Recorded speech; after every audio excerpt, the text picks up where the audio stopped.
जय श्री कृष्णा। राधे राधे प्रिय भक्तजनों, आप सभी का हमारे YouTube चैनल किशन कन्हैया का सच में हार्दिक स्वागत है।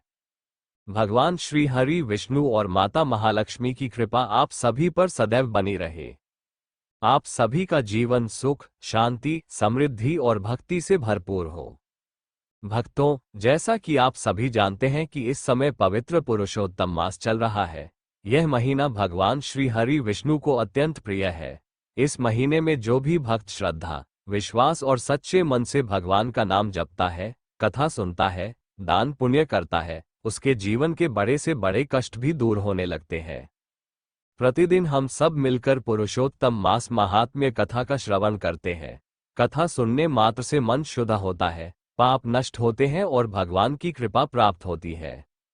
लेकिन भक्तों, किसी भी शुभ कार्य या कथा आरंभ करने से पहले प्रथम पूज्य भगवान श्री गणेश जी का स्मरण अवश्य करना चाहिए, क्योंकि जहां गणपति बप्पा की पूजा होती है वहां कोई विघ्न बाधा नहीं आती। इसलिए आज की कथा आरंभ करने से पहले हम गणेश जी की एक सुंदर और प्रेरणादायक कथा सुनते हैं।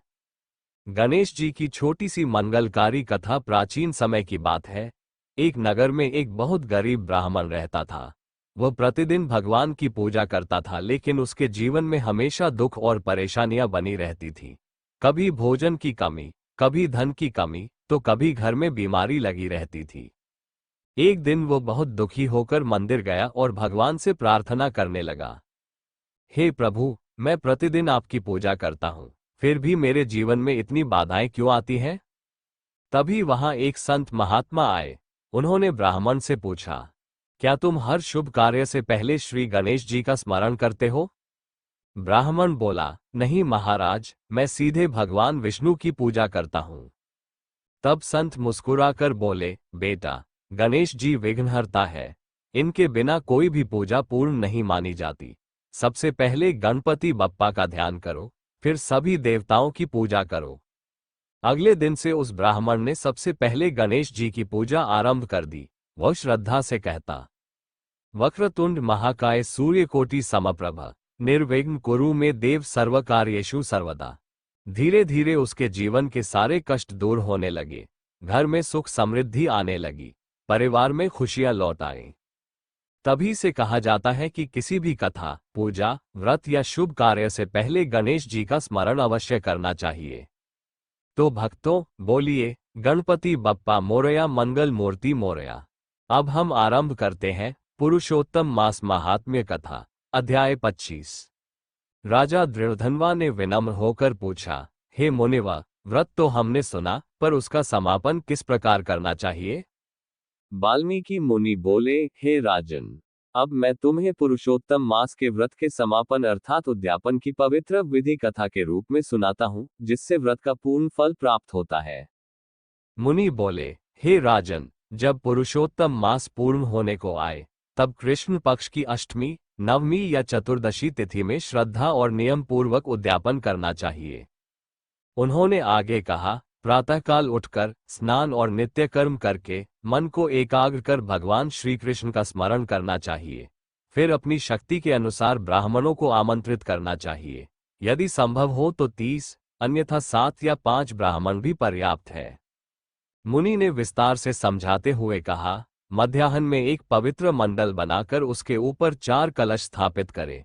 उन कलशों में भगवान के 4 रूपों वासुदेव, बलराम, प्रद्युम्न और अनिरुद्ध का आवाहन करें। बीच में राधिका सहित पुरुषोत्तम भगवान को स्थापित कर विधिपूर्वक पूजा करें। फिर उन्होंने कहा, वैष्णव आचार्य को सम्मानपूर्वक बैठाकर वस्त्र और आभूषण अर्पित करें। ब्राह्मणों से जप कराएं और चारों दिशाओं में दीपक जलाएं। इसके बाद श्रद्धा से भगवान को अर्घ्य अर्पित करें और उनके दिव्य स्वरूप का ध्यान करें। श्यामवर्ण, पीतांबरधारी, हाथ में वंशी धारण किए, राधा रानी के साथ विराजमान। राजा ये सब सुनकर अत्यंत भाव विभोर हो गया। वाल्मीकि मुनि ने आगे कहा, पूजन के बाद ब्राह्मणों को भोजन कराना अत्यंत आवश्यक है। उन्हें प्रेमपूर्वक विविध व्यंजन, फल, मिठाइयां अर्पित करें और मधुर वाणी से उनका सत्कार करें। इसके पश्चात दक्षिणा, वस्त्र, गोदान और तांबूल देकर उन्हें प्रसन्न करें। उन्होंने विशेष रूप से कहा, यदि संभव हो तो श्रीमद् भागवत का दान अवश्य करें, क्योंकि यह साक्षात भगवान का स्वरूप माना गया है। इसका दान करने से अनगिनत पुण्य प्राप्त होते हैं और मनुष्य गोलोक धाम को प्राप्त करता है। फिर बोले, पूजा के अंत में भगवान से विनम्रता से क्षमा मांगनी चाहिए। हे प्रभु, यदि मेरी पूजा में कोई त्रुटि रह गई हो तो कृपा कर उसे पूर्ण करें। भगवान अच्युत की कृपा से सभी कमी पूर्ण हो जाती है। उसके बाद ब्राह्मणों को विदा करके अपने परिवार के साथ प्रसाद ग्रहण करना चाहिए। रात्रि में जागरण कर पुनः भगवान का स्मरण और पूजन करना चाहिए। अंत में वाल्मीकि मुनि ने कहा, हे राजन, जो स्त्री या पुरुष इस प्रकार श्रद्धा और विधि से पुरुषोत्तम मास का उद्यापन करता है, वह जीवन भर सुख, समृद्धि और सौभाग्य प्राप्त करता है। उसके सभी पाप नष्ट हो जाते हैं और अंत में वह अपने पूर्वजों सहित भगवान के परम धाम गोलोक को प्राप्त होता है। ये सुनकर राजा दृढ़धनवा अत्यंत प्रसन्न हुआ और उसने निश्चय किया कि वह इस विधि से पुरुषोत्तम मास का व्रत और उसका उद्यापन अवश्य करेगा। ये सुनकर राजा दृढ़धनवा का हृदय श्रद्धा से भर गया और उसने निश्चय किया कि वह इस व्रत को पूरी विधि और नियम के साथ पूर्ण करेगा। हे प्रभु श्री हरि विष्णु, यदि इस कथा वाचन में हमसे कोई त्रुटि हुई हो, कोई शब्द गलत बोला गया हो या भाव में कोई कमी रह गई हो, तो प्रभु अपने भक्त समझकर हमें क्षमा करना। हे पुरुषोत्तम भगवान, जैसे आपने अपने भक्तों पर कृपा की, वैसे ही हम सभी भक्तों पर अपनी कृपा दृष्टि सदैव बनाए रखना। हमारे घर परिवार में सुख, शांति, समृद्धि और भक्ति का वास हो। रोग, शोक, भय, संकट और दरिद्रता का नाश हो। हे माता लक्ष्मी, अपने भक्तों के घर में अन्न, धन और खुशियों की कभी कमी न होने देना। भक्तों, जो भी श्रद्धा और सच्चे मन से पुरुषोत्तम मास महात्म्य कथा का श्रवण करता है, भगवान उसकी सभी मनोकामनाएं पूर्ण करते हैं। इस पवित्र कथा को सुनने और सुनाने से अनेक जन्मों के पाप नष्ट हो जाते हैं और अंत समय में भगवान श्री हरि के चरणों में स्थान प्राप्त होता है। अब सभी भक्त मिलकर प्रेम से बोलिए, पुरुषोत्तम भगवान की जय, श्री लक्ष्मी नारायण भगवान की जय, राधे कृष्ण भगवान की जय, गणपति बप्पा मोरया, मंगल मूर्ति मोरया, तुलसी माता की जय, सनातन धर्म की जय। भक्तों, यदि आपको ये कथा पसंद आई हो तो वीडियो को लाइक करें, शेयर करें और हमारे YouTube चैनल किशन कन्हैया का सच को अवश्य सब्सक्राइब करें। रोजाना ऐसी ही भक्ति, कथा और धार्मिक वीडियो देखने के लिए चैनल से जुड़े रहें। आप सभी का जीवन सुखमय और मंगलमय हो।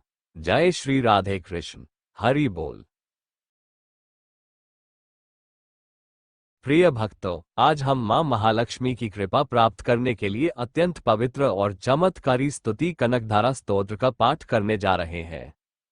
कहा जाता है कि इस स्तोत्र की रचना आदि शंकराचार्य जी ने की थी, जब उन्होंने एक गरीब ब्राह्मणी की दरिद्रता देखकर मां लक्ष्मी से करुणा की प्रार्थना की। तब मां लक्ष्मी प्रसन्न होकर उस घर में सोने की वर्षा कर दी थी। उसी करुणा से भरी प्रार्थना को कनकधारा स्तोत्र कहा जाता है। इस पवित्र स्तोत्र का श्रद्धा और भक्ति भाव से पाठ करने से मां लक्ष्मी की विशेष कृपा प्राप्त होती है, घर की दरिद्रता दूर होती है और जीवन में सुख, समृद्धि और धन धान्य की वृद्धि होती है। इसलिए कहा जाता है कि जो व्यक्ति सच्चे मन से कनकधारा स्तोत्र का पाठ करता है, उसके जीवन में मां लक्ष्मी की कृपा अवश्य बरसती है। तो आइए, मन को शांत करके मां लक्ष्मी का ध्यान करते हुए पूरी श्रद्धा और भक्ति भाव से कनकधारा स्तोत्र का पवित्र पाठ आरंभ करते हैं। सबसे पहले सभी भक्त मिलकर बोलें, जय माता लक्ष्मी, महालक्ष्मी माता की जय। कनकधारा स्तोत्रम हिंदी पाठ जैसे भ्रमरी अधखिले कुसुमों से अलंकृत तमाल तरु का आश्रय लेती है, उसी प्रकार जो प्रकाश श्रीहरि के रोमांच से सुशोभित श्रीअंगों पर निरंतर पड़ता रहता है तथा जिसमें संपूर्ण ऐश्वर्य का निवास है, संपूर्ण मंगलों की अधिष्ठात्री देवी भगवती महालक्ष्मी का वह कटाक्ष मेरे लिए मंगलदायी हो। जैसे भ्रमरी महान कमल दल पर मंडराती रहती है, उसी प्रकार जो श्रीहरि के मुखारविंद की ओर बराबर प्रेम पूर्वक जाती है और लज्जा के कारण लौट आती है, समुद्र कन्या लक्ष्मी की वह मनोहर मुगध दृष्टिमाला मुझे धन संपत्ति प्रदान करे। जो संपूर्ण देवताओं के अधिपति इंद्र के पद का वैभव विलास देने में समर्थ है, मधोहता श्रीहरि को भी अधिकाधिक आनंद प्रदान करने वाली है तथा जो नीलकमल के भीतरी भाग के समान मनोहर जान पड़ती है, उन लक्ष्मी जी के अधखुले नेत्रों की दृष्टि क्षण भर के लिए मुझ पर थोड़ी सी अवश्य पड़े। शेषशायी भगवान विष्णु की धर्मपत्नी श्री लक्ष्मी जी के नेत्र हमें ऐश्वर्य प्रदान करने वाले हों, जिनकी पुतली तथा बरौनियां अनंत के वशीभूत हो अध खुलें, किंतु साथ ही निर्निमेष अपलक नयनों से देखने वाले आनंद कंद श्री मुकुंद को अपने निकट पाकर कुछ तिरछी हो जाती है। जो भगवान मधुसूदन के कौस्तुभ मणि मंडित वक्षस्थल में इंद्रनीलमयी हारावली सी सुशोभित होती है तथा उनके भी मन में प्रेम का संचार करने वाली है, वह कमल कुंजवासिनी कमला की कटाक्षमाला मेरा कल्याण करे। जैसे मेघों की घटा में बिजली चमकती है, उसी प्रकार जो कैटभ शत्रु श्री विष्णु के काली मेघमाला के श्याम सुंदर वक्षस्थल पर प्रकाशित होती है, जिन्होंने अपने आविर्भाव से भृगुवंश को आनंदित किया है तथा जो समस्त लोकों की जननी है, उन भगवती लक्ष्मी की पूजनीय मूर्ति मुझे कल्याण प्रदान करे। समुद्र कन्या कमला की वह मंद, अलस, मंथर और अर्धोन्मीलित दृष्टि, जिसके प्रभाव से कामदेव ने मंगलमय भगवान मधुसूदन के हृदय में प्रथम बार स्थान प्राप्त किया था, यहाँ मुझ पर पड़े। भगवान नारायण की प्रेयसी लक्ष्मी का नेत्र रूपी मेघ दयारूपी अनुकूल पवन से प्रेरित हो दुष्कर्म, धनाग्म विरोधी अशुभ प्रारब्ध रूपी धाम को चिरकाल के लिए दूर हटाकर विषाद रूपी धर्मजन्य ताप से पीड़ित मुझ दीन रूपी चातक पर धनरूपी जलधारा की वृष्टि करें। विशिष्ट बुद्धि वाले मनुष्य जिनके प्रीति पात्र होकर जिस दया दृष्टि के प्रभाव से स्वर्ग पद को सहज ही प्राप्त कर लेते हैं, पद्मासना पद्मा की वह विकसित कमल गर्द के समान कांतिमयी दृष्टि मुझे मनोवांछित पुष्टि प्रदान करे। जो सृष्टि लीला के समय वाग्देवता ब्रह्मशक्ति के रूप में विराजमान होती है तथा प्रलय लीला के काल में शाकंभरी भगवती दुर्गा अथवा चंद्रशेखर वल्लभा पार्वती रुद्रशक्ति के रूप में अवस्थित होती है, त्रिभुवन के एकमात्र पिता भगवान नारायण की उन नित्य यौवना प्रेयसी श्रीलक्ष्मी जी को नमस्कार है। मात शुभ कर्मों का फल देने वाली श्रुति के रूप में आपको प्रणाम है। रमणीय गुणों की सिंधु रूपा रति के रूप में आपको नमस्कार है। कमल वन में निवास करने वाली शक्ति स्वरूपा लक्ष्मी को नमस्कार है तथा पुष्टि रूपा पुरुषोत्तम प्रिया को नमस्कार है। कमल वदना कमला को नमस्कार है। क्षीर सिधु सभ्यता श्रीदेवी को नमस्कार है। चंद्रमा और सुधा की सगी बहन को नमस्कार है। भगवान नारायण की वल्लभा को नमस्कार है। कमल सदृश नेत्रों वाली माननीय माँ, आपके चरणों में किए गए प्रणाम संपत्ति प्रदान करने वाले, संपूर्ण इंद्रियों को आनंद देने वाले, साम्राज्य देने में समर्थ और सारे पापों को हर लेने के लिए सर्वथा उद्यत है। वे सदा मुझे ही अवलंबन दे, मुझे ही आपकी चरण वंदना का शुभ अवसर सदा प्राप्त होता रहे। जिनके कृपा कटाक्ष के लिए की गई उपासना उपासक के लिए संपूर्ण मनोरथों और संपत्तियों का विस्तार करती है, श्रीहरि की हृदयेश्वरी उन्हीं आप लक्ष्मी देवी का मैं मन, वाणी और शरीर से भजन करता हूँ। भगवती हरिप्रिया, तुम कमल वन में निवास करने वाली हो, तुम्हारे हाथों में नीला कमल सुशोभित है। तुम अत्यंत उज्ज्वल वस्त्र, गंध और माला आदि से सुशोभित हो। तुम्हारी झांकी बड़ी मनोरम है। त्रिभुवन का ऐश्वर्य प्रदान करने वाली देवी, मुझ पर प्रसन्न हो जाओ। दिग्गजों द्वारा सुवर्ण कलश के मुख से गिराए गए आकाश गंगा के निर्मल एवं मनोहर जल से जिनके श्री अंगों का अभिषेक स्नान संपादित होता है, संपूर्ण लोकों के अधीश्वर भगवान विष्णु की गृहिणी और क्षीर सागर की पुत्री उन जगत जननी लक्ष्मी को मैं प्रातः काल प्रणाम करता हूँ। कमल नयन केशव की कमनीय कामिनी कमले, मैं अकिंचन दीनहीन मनुष्यों में अग्रगण्य हूँ, अतएव तुम्हारी कृपा का स्वाभाविक पात्र हूँ। तुम उमड़ती हुई करुणा की बाढ़ की तरह तरंगों के समान कटाक्षों द्वारा मेरी ओर देखो। जो मनुष्य इन स्तुतियों द्वारा प्रतिदिन वेदत्रयी स्वरूपा त्रिभुवन जननी भगवती लक्ष्मी की स्तुति करते हैं, वे इस भूतल पर महान गुणवान और अत्यंत सौभाग्यशाली होते हैं तथा विद्वान पुरुष भी उनके मनोभावों को जानने के लिए उत्सुक रहते हैं। ओम श्री महालक्ष्म्यै नमः। भक्तों, अभी आपने बड़ी श्रद्धा और भक्ति भाव से मां महालक्ष्मी की पावन स्तुति कनकधारा स्तोत्र का पाठ सुना। कहा जाता है कि जिस घर में श्रद्धा और विश्वास के साथ कनकधारा स्तोत्र का पाठ किया जाता है, वहां मां लक्ष्मी की विशेष कृपा बनी रहती है। घर की दरिद्रता दूर होती है और सुख, समृद्धि तथा धन धान्य की वृद्धि होती है। ये स्तोत्र हमें ये भी सिखाता है कि जब मन में सच्ची करुणा, दया और भक्ति होती है, तब भगवान और देवी देवता अवश्य प्रसन्न होते हैं और अपने भक्तों पर कृपा बरसाते हैं। आइए हम सभी मिलकर मां महालक्ष्मी से प्रार्थना करें।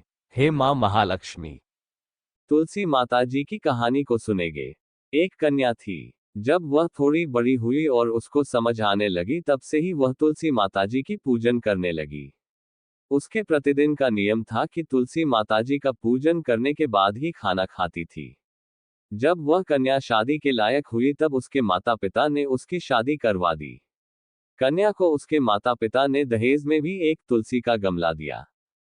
ससुराल में वह प्रतिदिन सवेरे उठते ही पूजा करती, फिर उसके बाद ही खाना खाने बैठती थी। उसकी 2 जेठानियां थी, वो दोनों उसका मजाक उड़ाती थी कि बड़ी नियम धर्म वाली बनती है। उन दोनों को उससे बहुत ईर्ष्या होती थी, इसलिए वो दोनों तुलसी जी का गमला जी छुपा देती। वह कन्या बड़ी मुश्किल से गमला ढूंढ कर लाती, अच्छे से पूजा करती और फिर खाना खाती। वह गमला ढूंढ कर लियाती तो एक दिन तो उसकी जेठानियों ने क्या करा कि गमला ही दूर फेंक दिया। कन्या ने खूब ढूंढा पर उसे गमला नहीं मिला। वह बहुत ही परेशान हो गई। उस दिन तो उसने खाना भी नहीं खाया, उसका नियम जो था। उस कन्या की सच्ची भक्ति देखकर तुलसी माता उससे बहुत प्रसन्न हो गए और उसके कमरे में तुलसी माता का गमला प्रकट हो गया। अगले दिन सुबह जब वह उठी तो क्या देखती है कि उसके खाट के चारों कोनों पर तुलसी माता का गमला आ गया है। यह देखकर वह तो बहुत प्रसन्न हो गई कि अब मेरी तुलसी माता को कोई चुरा नहीं सकेगा। पूजन करने के लिए भी कहीं और जाना नहीं पड़ेगा और कोई मेरी तुलसी माता को फेंक भी नहीं सकेगा। वह तो जल्दी से उठकर स्नान करती है और तुलसी माता की पूजन कर लेती है। जब वह खाना खाने बैठी तो उसकी जेठानियां मजाक करने लगी कि लो देवरानी का नियम धर्म पूरा हो गया। उससे पूछती है कि तुलसी जी की पूजा कर ली क्या। देवरानी धीरे से बोलती है कर ली। जेठानियां बोलती है कहां से कर ली पूजा, गमला तो फेंक दिया था। देवरानी कहती है कि देख लो मेरे कमरे में खाट पर तुलसी जी लग रही है। जेठानियां बहुत शर्मिंदा हुई और बोली कि देवरानी तेरी भक्ति सच्ची है, हमने तुझे बहुत परेशान करा, हमें माफ कर दे। देवरानी उन्हें माफ कर देती है। हम भी तुलसी माताजी से यही प्रार्थना करते हैं कि हे तुलसी माता जैसी कृपा आपने देवरानी पर करी वैसी हम सब पर भी करना। सीता माता की नितनेम की कथा। ये कहानी सीता माता कहती थी और श्री राम इसे सुना करते थे।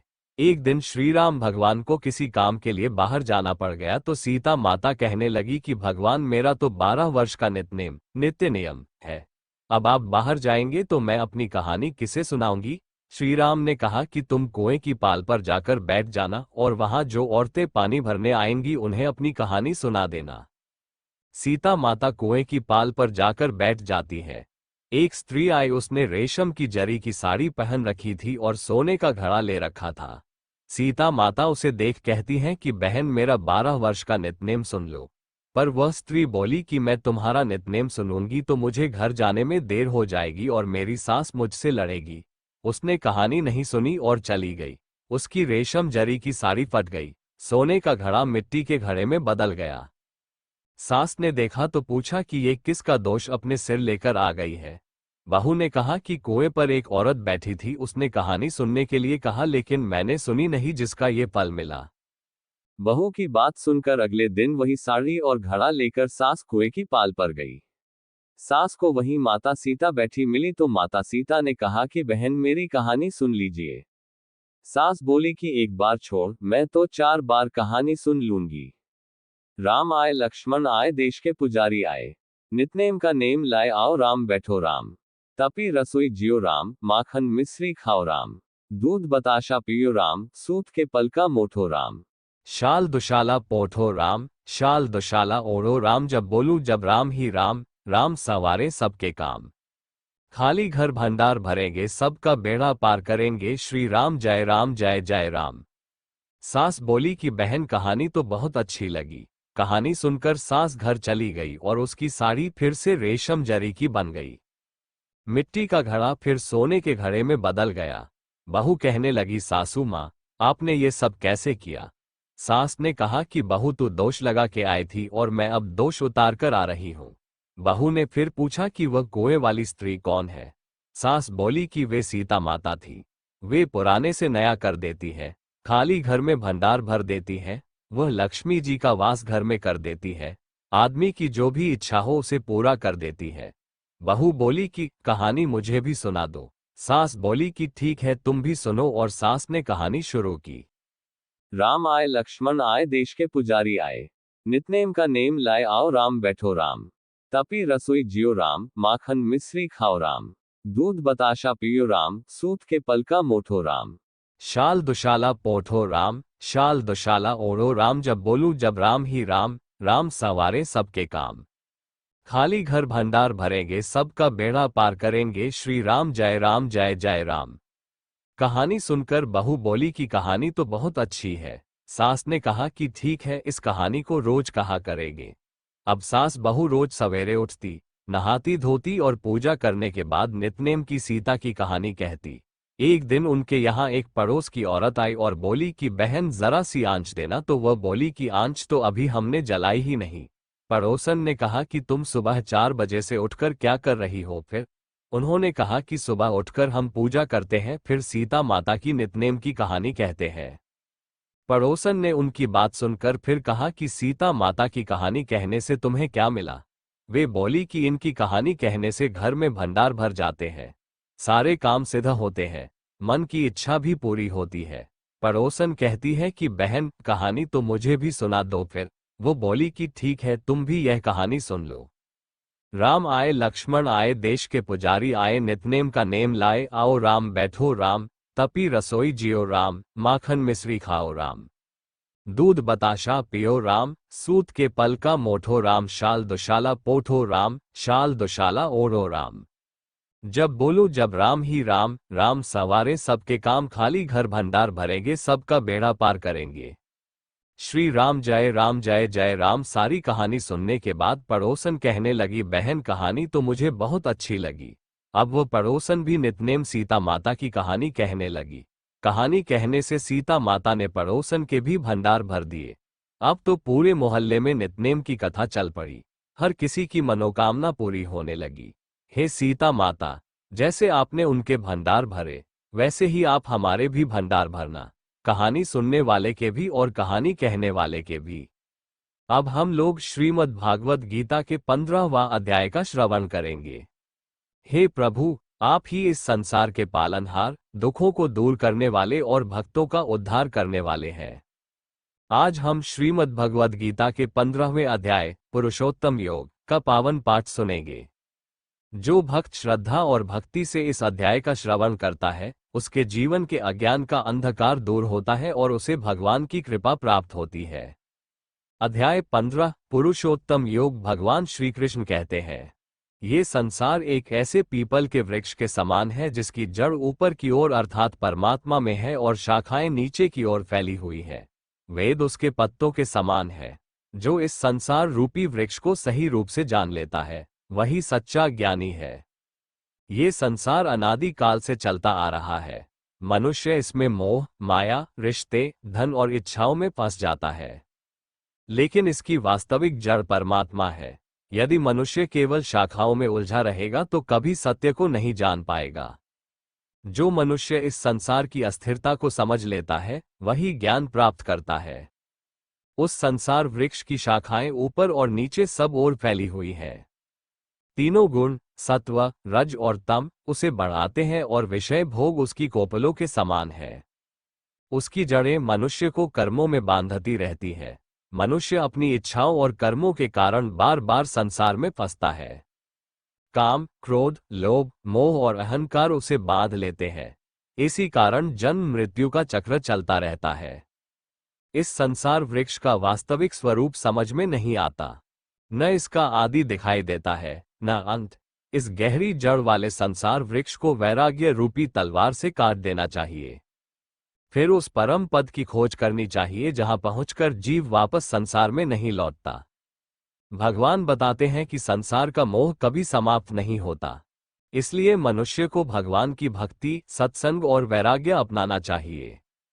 जब मन भगवान में लग जाता है, तब संसार के बंधन टूटने लगते हैं। जो मनुष्य अहंकार और मोह से मुक्त हो जाता है, जिसने इच्छाओं को त्याग दिया है और जो सुख दुख में समान रहता है, वही उस अविनाशी परम पद को प्राप्त करता है। जीवन में सम्मान मिले या अपमान, सुख मिले या दुख, जो हर परिस्थिति में भगवान को याद करता है, वही सच्चा भक्त है। जहां सूर्य, चंद्रमा और अग्नि भी प्रकाश नहीं दे सकते, वही मेरा परम धाम है। उसे प्राप्त करने वाला जीव फिर संसार में नहीं लौटता। विस्तार: भगवान का धाम दिव्य और शाश्वत है, वहां केवल आनंद ही आनंद है। जीवात्मा का स्वरूप: ये जीवात्मा मेरा ही सनातन अंश है। वो मन और इंद्रियों के द्वारा संसार में संघर्ष करता रहता है। हर जीव में भगवान का अंश विद्यमान है, लेकिन अज्ञान के कारण मनुष्य स्वयं को केवल शरीर मान बैठता है।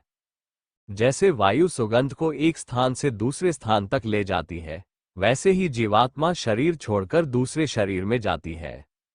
जीवात्मा कान, आंख, त्वचा, जीभ और नाक के माध्यम से विषयों का अनुभव करती है। अज्ञानी लोग आत्मा को नहीं देख पाते, लेकिन ज्ञानवान पुरुष उसे समझ लेते हैं। परमात्मा की महिमा: सूर्य का प्रकाश, चंद्रमा की शीतलता और अग्नि का तेज सब मेरा ही स्वरूप है। मैं पृथ्वी में प्रवेश करके सभी प्राणियों को धारण करता हूं और चंद्रमा बनकर वनस्पतियों का पोषण करता हूं।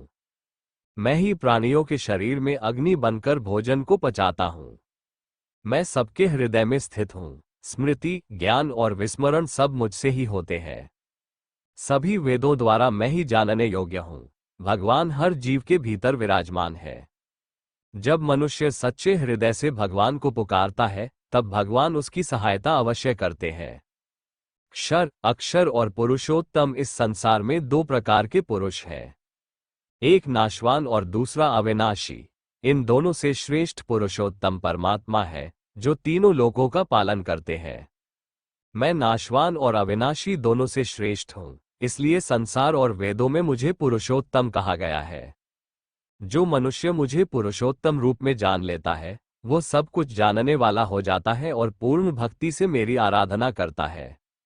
यह अत्यंत गुप्त ज्ञान मैंने तुम्हें बताया है, इसे जानकर मनुष्य धन्य हो जाता है। अध्याय 15 का सार: इस अध्याय में भगवान श्री कृष्ण ने बताया कि ये संसार एक वृक्ष के समान है। मोह और माया मनुष्य को बांधते हैं। वैराग्य और भक्ति से मुक्ति मिलती है। जीवात्मा भगवान का अंश है। परमात्मा ही सबके हृदय में विराजमान है। भगवान श्री कृष्ण ही पुरुषोत्तम है। हे प्रभु श्री कृष्ण, जिस प्रकार आपने अर्जुन को ज्ञान देकर उसका मार्गदर्शन किया, उसी प्रकार हमारे जीवन से भी अज्ञान का अंधकार दूर कीजिए। हमारे मन में भक्ति, श्रद्धा और सद्बुद्धि का प्रकाश भर दीजिए। जो भक्त श्रद्धा से गीता के 15वें अध्याय का पाठ या श्रवण करता है, उसके जीवन में सुख, शांति और आध्यात्मिक उन्नति आती है। श्री कृष्णार्पणमस्तु। हरि ओम तत्सत। ओम जय जगदीश हरे। स्वामी जय जगदीश हरे। भक्त जनों के संकट क्षण में दूर करे। ओम जय जगदीश हरे। जो ध्यावे पल पावे। दुख विन से मन का, स्वामी दुख विन से मन का। सुख संपत्ति घर आवे। कष्ट मिटे तन का। ओम जय जगदीश हरे। मात पिता तुम मेरे, शरण गहूं किसकी, स्वामी शरण गहूं किसकी। तुम बिन और ना दूजा, आस करूं जिसकी। ओम